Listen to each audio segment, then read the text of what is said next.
She's a journalist, teacher, and a national known champion of the media ethics. I'm hoping to inspire the journalists of tomorrow to go out and do great work and make the world safe for democracy. Kelly McBride, now a faculty member of the prestigious Poynter Institute, stopped by Hillsborough County Community College in April to share her words of wisdom to HCC broadcast and mass communication students. There have been so many days on the job where, as a journalist, I'm pinching myself saying, oh my God, I'm being paid to do this. This is so awesome.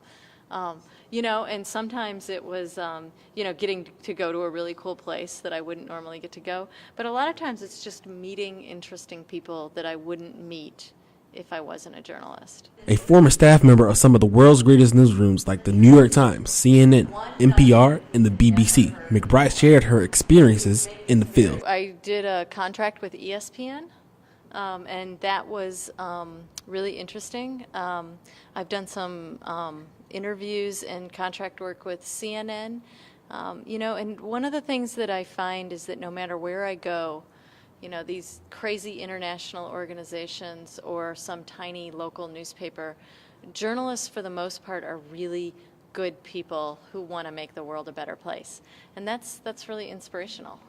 McBride also has 7 pieces of advice on being a good storyteller, including pay attention to strangers and working on the work, not the promotion. Took those from the guy who does the Humans of New York blog, and those were his 7 pieces of advice for if you want to be a good storyteller. Students also got a chance to snag a copy of McBride's recently released book, The New Ethics of Journalism: Principles for the 21st Century. The book, which he co-edited, discusses and explores a new set of ethical guidelines for journalists and others who work in the mass communication field. It would change the way I thought about my work. By the time I'd been in the business for like 5 or 10 years, I thought I'd learned everything I needed to know, and that probably held me back. I wish that I had been more open to learning more once I was good at what I did, because I think I would have been even better. Lots of advice from the veteran journalist. When you are involved in tragedy, it's sad, and you have to learn to manage those emotions without ignoring them.